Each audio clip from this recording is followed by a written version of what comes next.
Black women are supposed to bow their heads and cry. Why are you standing up? The patrol officer snarled these words in his mind as he pointed a Glock 17 directly at a black woman in the middle of a funeral. He shouted orders and pinned her to the ground with his gaze among the wreaths. He needed no reason, just the fact that her skin was not white and she was standing where he believed she didn't belong. But what he didn't know was that the woman he aimed at was a 4-star general in the United States Army, respected throughout the Pentagon. And this time, the law did not side with the badge. It sided with honor. When a uniform becomes a mask for fear, who will dare to speak the name of justice? Arlington National Cemetery was wrapped in a thin mist that morning, like a white veil gently laid over a grief not yet dispersed. The national flag hung at half-staff, heavy in the breeze, and the air was so still that the sound of soldiers' boots stepping on dry grass felt like a blade slicing through the silence stretched taut.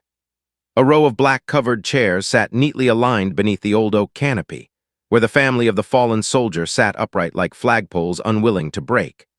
Children wore miniature uniforms, adults adjusted medals, and every gaze fixed on the flag-draped casket at the center of the ceremonial zone. No one spoke.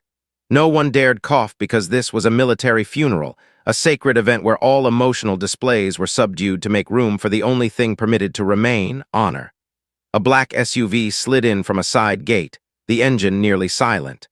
The rear door opened, and polished leather shoes touched the ground. The figure who stepped out prompted both guards nearby to salute reflexively, almost instinctively. She wore a uniform adorned with the rank of general pinned crisply on her left shoulder, an insignia only granted to those who had walked through more battlegrounds than the conscience could bear. Elise Monroe brought no entourage, no noise, just herself, holding a small urn wrapped in black cloth, which would be placed beside the casket as the final token of a comrade she once commanded. Her face was cold, her eyes steady, but it was the silence in her walk that made everyone nearby rise to their feet. Not out of fear, but because they knew they were witnessing something rare, a general coming to honor a soldier. Only one man did not stand. Robert Hasker, the officer in charge of security on the cemetery's west perimeter, stepped directly into the SUV's path, slapping his palm loudly onto the hood with enough force to rattle the front of the vehicle. The slap rang out harshly, jarringly out of place in the solemn service. One of the young soldiers holding the mourning flag nearby flinched, dropping the wooden pole to the ground with a dry crack. The whole area froze. A child in the front row, dressed in a miniature uniform, looked up and whispered to his mother, asking if that man was yelling at her. The mother bowed her head but didn't respond, her fingers clenched tightly around her mourning cloth as if holding her composure together by force. Elise stood still, unblinking, her gaze drifting slowly from Hasker's palm, still bearing the red mark from the slap, up to his eyes, cold and gray like unfinished concrete. She did not step back. Hasker didn't ask permission nor seek approval. He stepped forward, blocking her path, eyes brimming with contempt, and spat that he thought she was with the choir, eyeing her rank as if it were a cheap souvenir bought at a tourist stand, not a general's stars. One of the two guards exchanged a glance with the other, but neither moved. Elise slowly opened a small leather wallet, retrieved her military ID, and held it up with textbook precision, saying nothing. Hasker didn't bother to take it. He merely glanced at it and said loud enough for the entire row to hear that they fake these things real well nowadays, especially the ones trying to prove something. A noise emerged from the seating, either clenched teeth or a stifled sob, no one could tell. Elise's expression didn't change. She lowered her arm, tucked the ID away, and took one step closer to the casket. Hasker raised his arm, blocking her, and hissed through gritted teeth that she couldn't go through, claiming it was a restricted ceremonial zone and she wasn't on the approved list.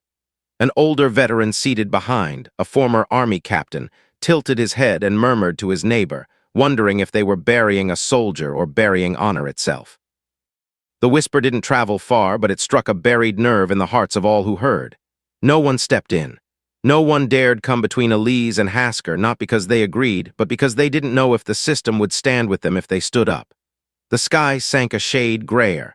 A gust of wind swept across, causing the flag on the casket to flutter briefly before falling still. Elise did not budge. Her black shoes stood less than a pace from Hasker's, and in her eyes there was no rage, only something colder than contempt, a silent refusal that needed no voice. Hasker flinched slightly but didn't yield. He stated he had the right to ask, and she had no right to respond without authorization from command, adding that her stars didn't exempt her from inspection. His final words were aimed at the ribbons and medals on Monroe's chest, with no sign in his tone that he believed a single one. Elise turned to the casket. She didn't approach it, but she didn't retreat either. Her hand gripped the urn wrapped in black cloth like someone holding tight to a memory that could not be allowed to break. That gaze did not ask for permission nor require validation. She stood there like a living statue in the middle of a funeral cleaved by prejudice, by authority, and by the fear of those unwilling to see someone like her standing in a space they thought sacred only to themselves. And then, in that frozen moment, when the entire memorial was suspended by the motion of a hand that had no business holding a gun, one truth became louder than any rank or command ever issued. This was not a battlefield. This was a funeral, and at that funeral the one meant to be honored had been replaced by a meaningless display of dominance. Elise didn't need anyone to say her name because her name and the action she was about to not take was already being recorded, not in ink, but in the shiver crawling down the spines of every witness. She remained standing like a boundary that could not be pushed back. Her left hand held the urn of the fallen soldier. Her right hand withdrew the military ID that had just been dismissed. The midday sun shifted silently, casting light on the cold metal surface of the card, as if to remind onlookers that the letters engraved there came not from printed ink, but from blood, sweat, and years of service. Yet in the face of Monroe's silence, Hasker saw defiance. He stepped forward half a pace and snatched the card from her hand with a sudden crude motion so forceful that her jacket's hem trembled under the pull. His grip clenched tight around the card as he raised it above his head, letting sunlight flood its face. He flipped it back and forth, inspecting it like someone checking a counterfeit bill, then suddenly spat directly onto the grass at her feet. The entire area froze again. The sound of boots from the ceremonial squad in the distance halted mid-step. Something had shifted. It was no longer suspicion, it was deliberate malice. One of the young soldiers on the left flank leaned forward as if about to speak, but his superior squeezed his shoulder and whispered that it wasn't the time yet. The ID card remained in Hasker's hand. He didn't return it. He simply held it at eye level, tilted it side to side, and sneered about fakes from places like Baltimore or Chicago, saying people who need to prove they matter always buy these things when they can't earn their rank on merit. Behind him, unnoticed in the bushes, a phone began live streaming.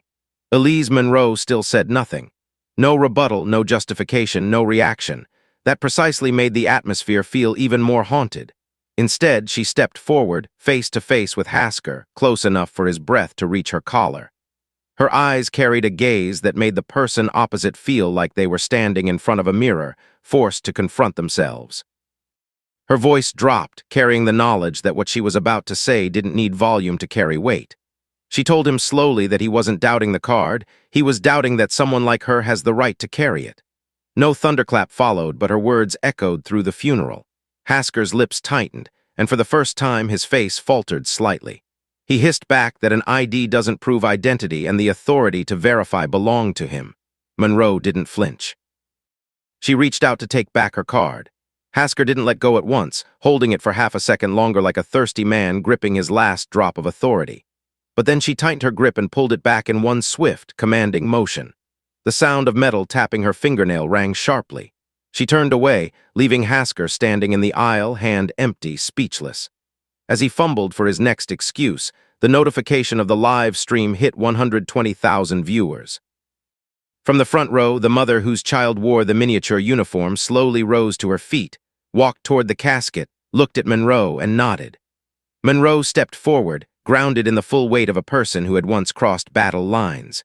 Her polished black shoes touched the compacted soil in front of the casket. Hasker blinked once, then growled, no longer sarcastic, now fully in the register of threat, ordering her to stop right now. No one saw when his fingers reached for the grip, but by the time he drew his Glock from the belt, the metallic scrape tore through the sacred silence like nails across glass. Cold, shrill, and so out of place it seemed to shatter the very ceremony. Monroe didn't move forward, nor did she back away. She stood her ground face to face with the muzzle now pointed at her chest. One more move and he would take it as a threat. Hasker hissed, arm rigid. The funeral held its breath. No one dared speak. Then he shouted for her to stop, his scream so loud the portrait at the head of the casket tilted and tumbled, shattering on the ground. The photo of the young soldier rolled across the grass until it stopped at Monroe's feet. A lieutenant yelled for everyone to back up, but no one moved. Stepping back meant accepting that a cop could pull a gun in a military cemetery and no one would do a thing. Monroe didn't flinch. She didn't bend to pick up the photo. She adjusted her hold on the urn and looked straight into Hasker's eyes, speaking calm and clear. She said if she died there, the entire country would know why. No one who heard it failed to feel their heartbeats skip. Hasker knew he'd lost the upper hand. A breeze passed, lifting the flag atop the casket. In a place where guns were never meant to exist, a gun had appeared, and the only thing standing between that weapon and an irreversible act was a woman still standing tall. This was no longer about a cop and a general. This was about someone trying to preserve honor and someone trying to preserve privilege. A silver-haired three-star general whispered for Hasker not to do it, saying as long as she kept standing, they might still save the system. Hasker's jaw tensed. Sweat ran backward across his temple. A drone hovered mid-air, zooming in on his face. He couldn't do anything about the lens. Behind him, a soldier pulled out a backup flag, knowing something might go wrong. Monroe gently lifted her right heel, then set it back exactly where it had been, a final message that she wasn't retreating. Hasker finally spoke, his voice laced with something faintly resembling fear, claiming she was provoking him on purpose. The elderly general turned his head away in shame. A soft sound came from behind Hasker, the click of a weapon being unlatched. 2 military security officers approached. No one gave an order, but everyone knew a chapter had closed. One officer raised a hand signal and ordered Hasker to drop his weapon. Hasker scoffed, calling it political cosplay, but no one responded. The officers disarmed and handcuffed him. As he was escorted out, he spat that he knew who she was. Monroe remained where she was, urn still in hand, looking straight ahead at the casket where the shattered photograph still lay. The funeral continued, but the event was no longer the same. The drum sounded 3 times. The honor shots rang out. But what lingered was the image of a gun drawn in a place of grief. 6 hours later, America woke up with only one question. Who is she? Her name, Elise Monroe, began surfacing everywhere. The first black female commander to hold operational control over 3 strategic combat units. The woman who had a gun pointed at her during a military funeral was the very person who once led the rescue operation of 18 American soldiers from a rebel prison camp. Stories poured in. A soldier tweeted that his father told him to stop defending the indefensible because that woman pulled him out of a minefield. The hashtag #FuneralGunGate surged. The media reported that there are those who hold rank and those who are rank, and Elise Monroe didn't need stars on her shoulder to make the system bow. Monroe remained silent for exactly 36 hours. Then she submitted a single document to the Federal Department of Justice stating she would testify as a witness, not a victim. The investigation unearthed a history of systemic failure. Leaked files showed Hasker had been rejected from military enlistment years ago for a damaged value system and had written complaints about units favoring black soldiers. He didn't hate because he lost. He hated because he believed the winner had taken a false route. Footage surfaced of him restraining a black child years prior, an incident buried by protocol. The system had greenlit a moral execution by ignoring the signs. The trial began in federal courtroom number 3. Monroe walked in, refusing to sit, stating she would stand. Hasker's attorney tried to frame her appearance in uniform as political. Monroe placed a Purple Heart on the witness stand and said she had bled and nearly died for the country, so she did not need pity. When Hasker took the stand, he didn't apologize. He claimed he was the system's perfect product, doing what they all thought but never dared to say. He laughed a cracked, violent laugh, claiming guns don't kill, fear does. The jury sentenced him to life imprisonment without parole, but the verdict was just the beginning. A movement began with a small folded piece of paper stuck to the cemetery wall. I turned my back. Hundreds followed, creating a wall of apologies. Hasker's name was erased from honor boards, his medals revoked, his photos removed. The system purified itself not by punishment alone, but by exclusion. Elise Monroe gave no victory speech. She declined documentaries. She left only a letter which ended up engraved in part on the main gate of the Pentagon. It read, "If one day you find yourselves at gunpoint, remember I did not step back, not to challenge but to remind. to remind that the choice not to retreat does not belong to the powerful, but to those brave enough to remain upright. Years later, a group of high school students visited the Pentagon. As they passed the gate bearing Monroe's inscription, a girl read it aloud. A man who once served as Hasker's secretary walked by and turned his face away. The student watched him and said to her friend that the man probably remembers, but he doesn't dare stop. The story of General Elise Monroe became a legacy not of a battle won with weapons, but of a silence that forced a nation to listen. She proved that the loudest sound in the world isn't a gunshot. It is the sound of honor refusing to break. We know that every one of you listening carries your own story. Perhaps an unspoken grievance, a wound once dismissed, or simply a moment in your life when you chose to stand still instead of bow. Leave a comment. Tell us how you felt, what you once faced, and what kept you from falling. Every shared line becomes a light for someone else. Share this story not for the views, but for the truth. Because if we do not tell these stories, silence will win, and we do not step back.